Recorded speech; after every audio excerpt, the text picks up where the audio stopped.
Among the most crucial and fiercely contested battles of the 20th century was the Battle of Stalingrad during World War II, a brutal six-month struggle that not only altered the course of the war but also marked a turning point in the global conflict.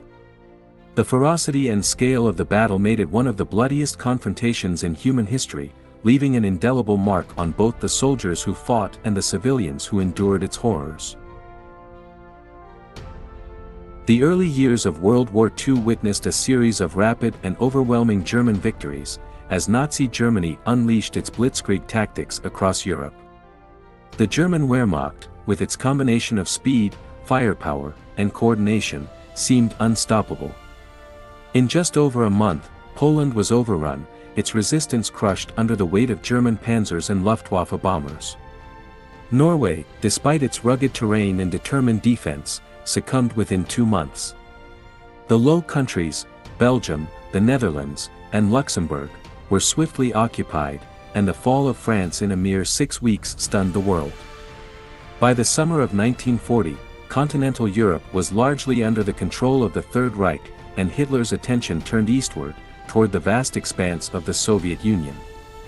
The conquest of the USSR, Hitler believed, would not only secure Germany's eastern flank but also provide the Lebensraum, or living space, that he deemed essential for the future of the German people. In June 1941, Hitler launched Operation Barbarossa, the largest military invasion in history, aimed at the total destruction of the Soviet Union. The initial phase of the invasion was devastatingly effective. German forces swept through the Western Soviet Union, capturing Belarus, Ukraine, and the Baltic states with alarming speed. The Wehrmacht advanced toward Moscow and Leningrad, laying siege to these key cities. Despite suffering massive losses, the Soviet Red Army managed to regroup and launch counteroffensives that prevented the Germans from achieving their primary objectives. By the end of 1941, it was clear that Operation Barbarossa had failed to deliver the swift victory Hitler had envisioned. The Soviet Union, though battered and bleeding, had not been defeated, and the war in the East was far from over. By 1942, Hitler and his high command recognized that a new strategy was needed to break the Soviet Union's will to fight. The Führer became obsessed with the idea that capturing Stalingrad and the oil-rich Caucasus region would deliver a crippling blow to the Soviet war effort.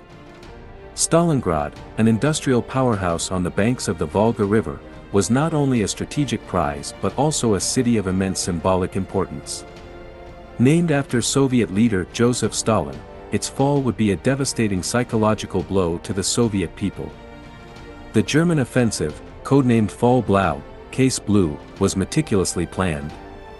The operation aimed to divide German forces into 2 main thrusts. Army Group A, under the command of Field Marshal Wilhelm List, was tasked with advancing into the Caucasus to seize the critical oil fields, while Army Group B, led by Field Marshal Fyodor von Bock, was to capture Stalingrad and secure control of the Volga, a key artery for Soviet logistics and transportation.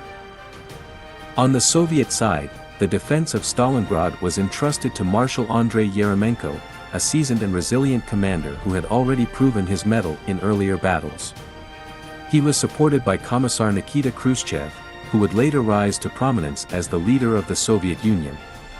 Together, they were tasked with organizing the city's defenses, which included mobilizing not just soldiers but also civilians in a desperate bid to fortify the city. The 62nd Army, commanded by Lieutenant General Vasily Chukov, was formed specifically to defend Stalingrad.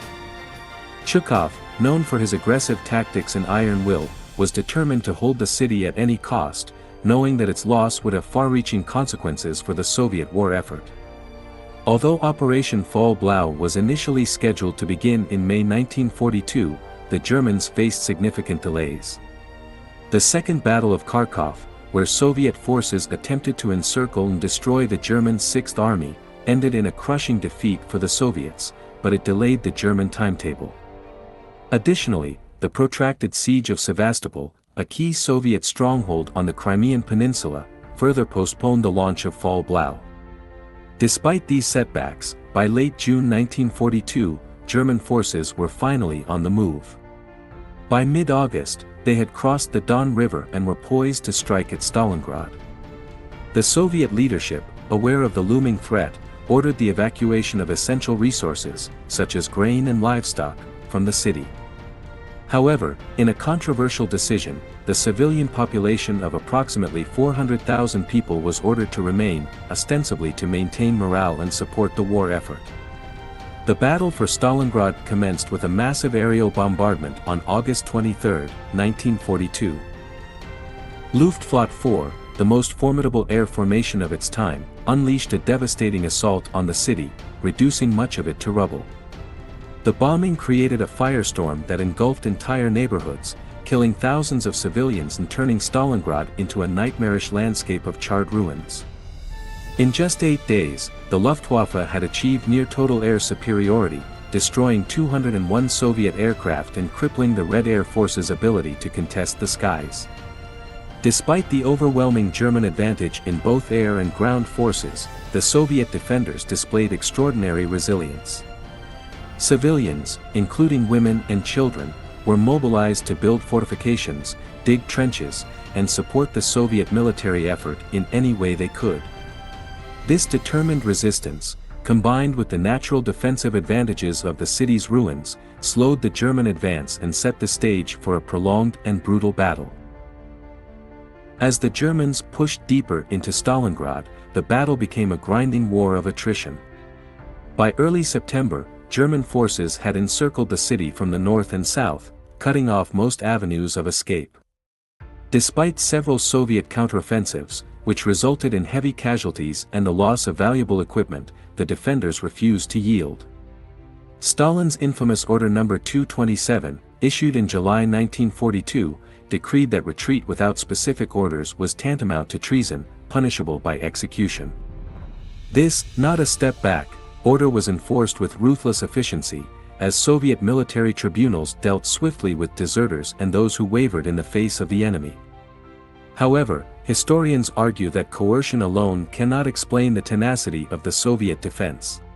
Many of Stalingrad's defenders, including a significant number of women who served as snipers, medics, and in other combat roles, were motivated by a deep sense of patriotism and a determination to defend their homeland against the invaders. Reinforcements continued to pour into Stalingrad, often crossing the treacherous waters of the Volga River under heavy German fire. Soviet strategic reserves from the Moscow region were diverted to the Stalingrad front, while aircraft from across the Soviet Union were redeployed to support the city's defenders.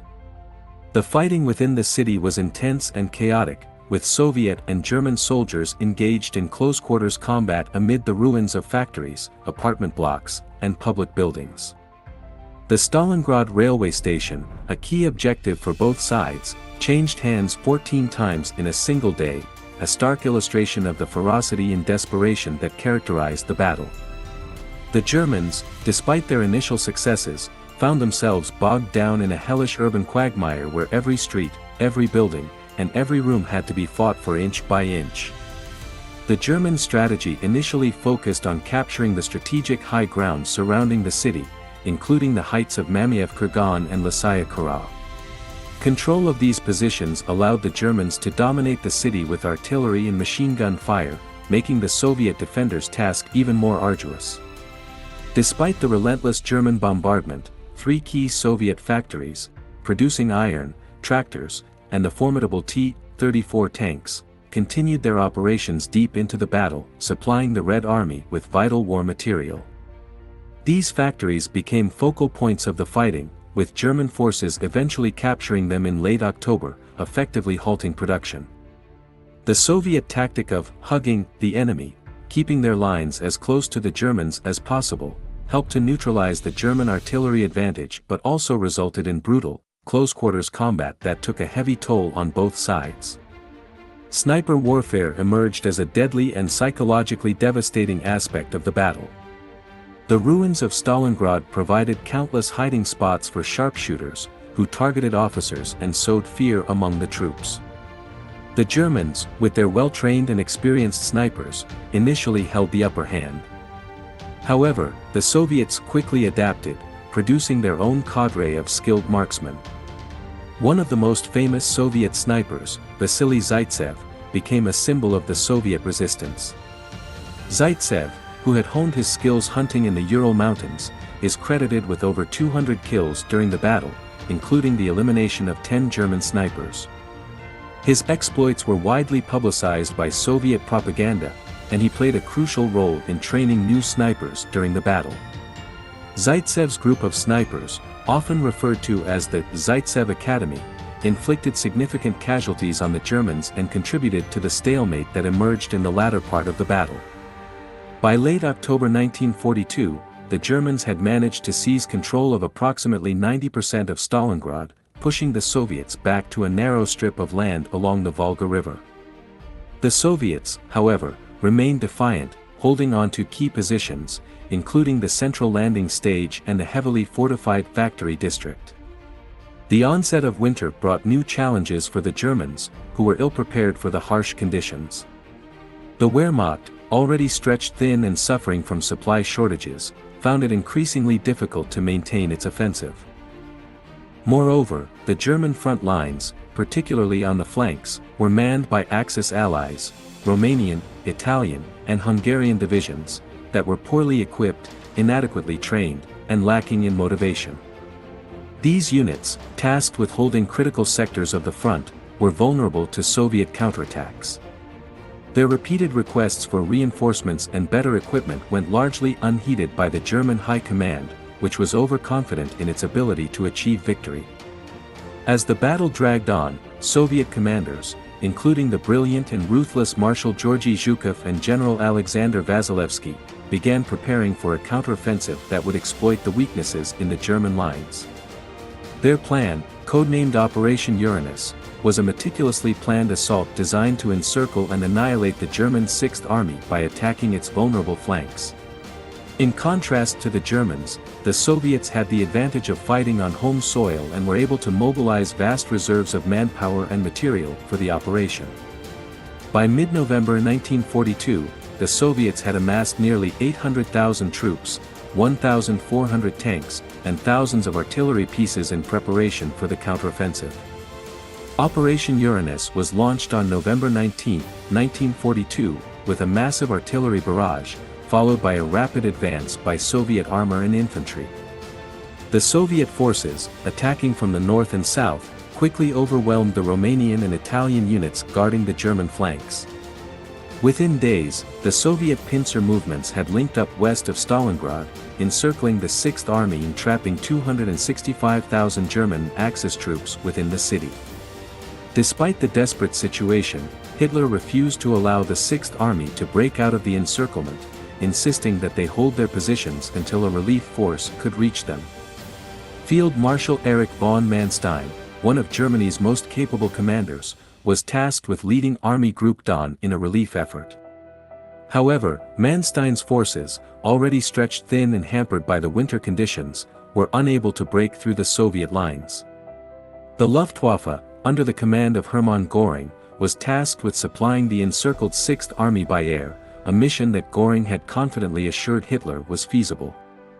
In reality, the Luftwaffe's transport capacity was grossly inadequate, and Soviet forces systematically targeted and destroyed the airbases from which the airlift was conducted.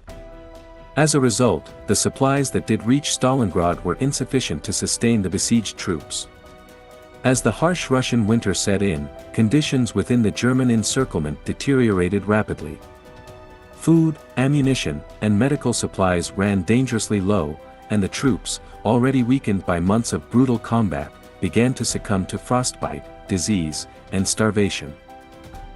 The Soviet forces, meanwhile, tightened the noose around Stalingrad, launching relentless attacks that further weakened the German defenses. In January 1943, the Soviets launched Operation Koltso, Operation Ring, a final offensive aimed at crushing the remnants of the Sixth Army.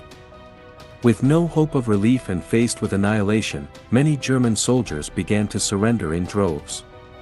In a last-ditch effort to prevent the inevitable, Hitler promoted General Friedrich Paulus to the rank of Field Marshal, a move intended to encourage Paulus to fight to the death rather than surrender, as no German field marshal had ever been captured alive. However, Paulus, recognizing the futility of further resistance and concern for the lives of his men, chose to defy Hitler's orders. On February 2, 1943, the remnants of the Sixth Army surrendered, marking the first major defeat of Nazi Germany on the Eastern Front and a significant turning point in the war. The fall of Stalingrad was a catastrophe for Nazi Germany. The loss of an entire army, along with the destruction of significant amounts of equipment and material, was a blow from which the Wehrmacht would never fully recover. The myth of German invincibility was shattered, and the defeat forced Hitler to declare a state of total war, mobilizing all of Germany's resources in a desperate attempt to reverse the tide of the conflict. However, the momentum had already shifted irreversibly in favor of the Allies. In the wake of Stalingrad, the Red Army began its relentless push westward, reclaiming lost territory and driving the Germans out of the Soviet Union. At the same time, British and American forces prepared to open new fronts in North Africa and Italy, further stretching German resources and setting the stage for the eventual invasion of Western Europe. Stalingrad, with its unparalleled carnage and strategic significance, had become the graveyard of the Nazi dream of conquest, and the beginning of the end for Hitler's Third Reich.